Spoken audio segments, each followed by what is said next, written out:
हमारे संवाददाता ललित हमारे साथ जुड़ गए हैं। ललित, अब हिमाचल में योगी मॉडल को फॉलो किया जा रहा है और इसमें दुर्भाग्य की बात क्या है?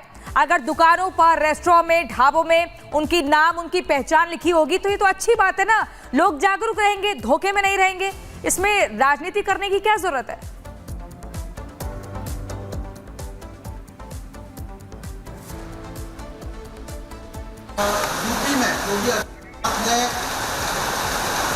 ललित, आपकी आवाज ठीक से नहीं मिल पा रही है, दोबारा से कोशिश करते हैं आपके पास आने की। लेकिन इसी बीच अपने दर्शकों को ये बता दें, हिमाचल में योगी मॉडल को फॉलो किया जाएगा। अब अगर जो भी व्यक्ति का नाम होगा, उसकी नाम के आधार पर ही उसकी पहचान को उजागर करते हुए दुकानों पर नेम प्लेट लगाई जाएगी।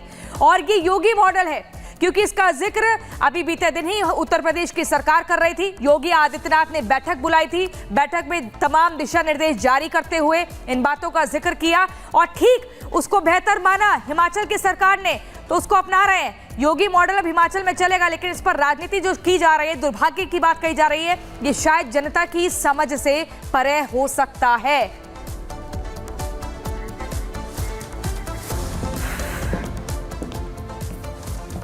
और हिमाचल में संजौली मस्जिद को बचाने के लिए एआईएमआईएम के नेता और एआईएमआईएम के दिल्ली अध्यक्ष ने नया दांव खेल दिया है। शोएब जमई ने कहा कि मस्जिद के बगल वाली दूसरी बड़ी इमारतों पर भी बुलडोजर चले।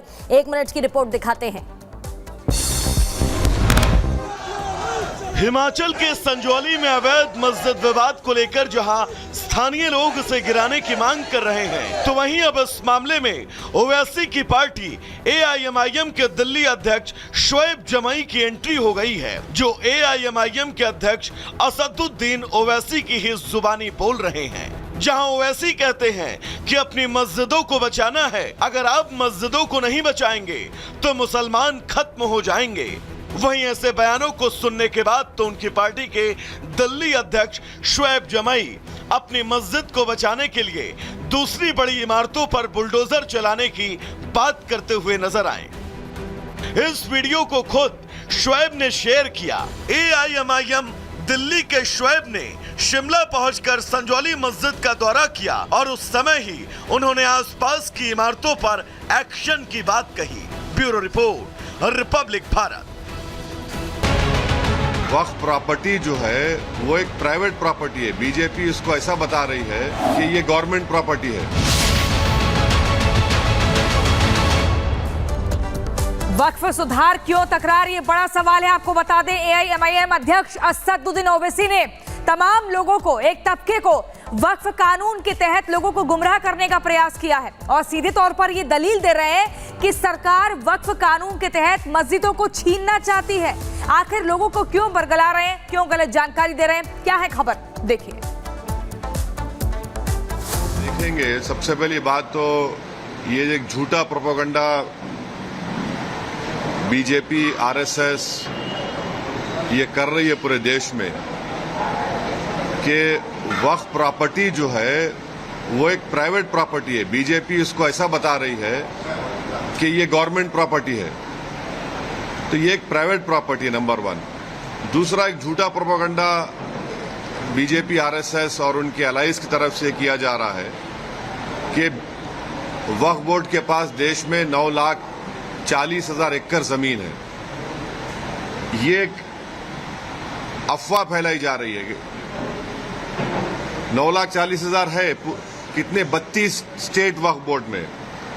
अगर आप तमिलनाडु, आंध्रा, तेलंगाना और ओडिशा के 13 हिंदू एंडोमेंट बोर्ड की प्रॉपर्टीज को ले लिए तो यहीं पर 10 लाख एकड़ जमीन हो जाती है। तो ये झूठा प्रोपेगेंडा किया जा रहा है कि आर्मी, रेलवेज के बाद वक्फ बोर्ड। भाई, आप तमिलनाडु, आंध्रा, तेलंगाना और ओडिशा में सिर्फ 13 प्रॉपर्टीज को कैग ने देखा। इन चारों को आप मिला लीजिए, 10 लाख एकड़ हो जाती है। पांचवी बात यह है कि ये जैसा हिंदू धर्म में प्रॉपर्टीज दान दी जाती है, वैसा ही मुस्लिम धर्म में ये दान दी गई प्रॉपर्टी है। अब उसमें गवर्नमेंट इंटरफेरेंस क्यों हो रहा है? ये आर्टिकल 26 का वायलेशन है। और वक्फ बिल मामले में लोगों को गुमराह करने पर केंद्रीय अल्पसंख्यक मंत्री किरण रिजिजू ने भी जवाब दिया। क्या कुछ कहा, सुनिए। वक्फ अमेंडमेंट बिल तो आप लोग को पता है पेश किया है, अब जॉइंट पार्लियामेंट्री कमेटी के पास गए हैं और हम चाहते हैं कि ये विंटर सेशन आते आते जॉइंट पार्लियामेंट्री कमेटी अपना काम पूरा करें। और जॉइंट पार्लियामेंट्री कमेटी के बारे में मुझे जो खबर मिला है बहुत ही पॉजिटिव है। 1 करोड़ से भी ज़्यादा रिप्रेजेंटेशंस ऑलरेडी जेपीसी के पास आ चुके हैं और जेपीसी बहुत ही व्यापक रूप से सबका सुनवाई कर रहे हैं। सरकारी ऑर्गेनाइजेशंस हो या सामाजिक संगठन हो, सबसे अपने बातें कहने का मौका दे रहे हैं जेपीसी। मैं जेपीसी के अध्यक्ष और जेपीसी में जितना मेंबर्स हैं उनको बधाई देता हूं। इतना एक्सटेंसिव जेपीसी हियरिंग शायद पहले इतिहास में नहीं हुआ है। इस मजार में काफ़ी लोग नमाज पढ़ने या बाकी चीज़ों के लिए आते हैं। धार्मिक स्थलों के नाम पर जो अतिक्रमण हो रहा है, भारी घटना को अंजाम दे सकते हैं।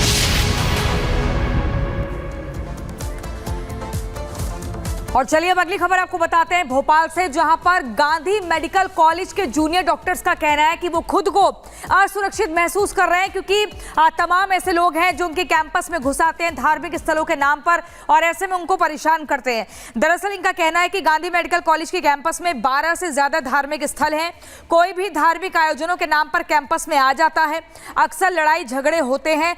डॉक्टरों की मांग है कि बाहरी लोगों के आने पर रोक लगाई जाए।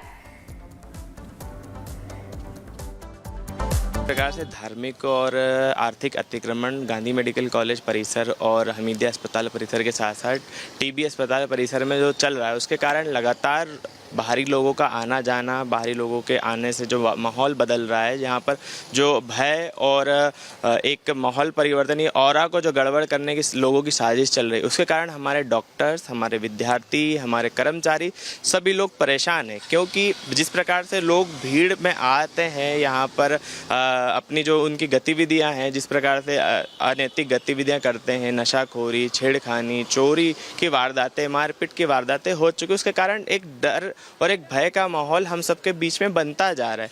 तो शासन प्रशासन को हमने लेटर के माध्यम से लिखित रूप से सूचना दी है कि सर यहाँ पर लगातार इस प्रकार से घुसपैठ होती जा रही है। कलकत्ता में घटना देखी, आरजीकर मेडिकल कॉलेज में जिस प्रकार से पूरा भयावह घटना और दुर्घटना घटी हमारी एक महिला चिकित्सक के साथ में, तो वैसा ही माहौल यहाँ पर बनाने की कोशिश की जा रही है। डर और भय का माहौल है, क्योंकि लोग यहाँ पर सैकड़ों की संख्या में घुसते हैं और कई बार पिछले 2 माह पूर्व एक सुरक्षा गार्ड के साथ ही कुछ अज्ञात लोगों ने जो एंटर करे थे, उन्होंने एक धारदार हथियार से हमला करके इस जो गार्ड को 50 टाँके आए। तो आप सोच सकते हैं कि इन लोगों की मंशा कितनी खराब है। तो हमारा यही मानना है कि जिस भी प्रकार की अनैतिक गतिविधियां चल रही है उन पर अंकुश लगे और एक सेफ और सिक्योर कैंपस हम लोग को मिले, जिससे हम अच्छी से अच्छी स्वास्थ्य सुविधाएं जनता जनार्दन को दे पाए। यहाँ पर किसी भी प्रकार का धार्मिक गतिविधि होना ये एक तरह सबसे बड़ा प्रश्न चिन्ह है, क्योंकि यहाँ पर जो रोगी आता है वही हमारे लिए भगवान है।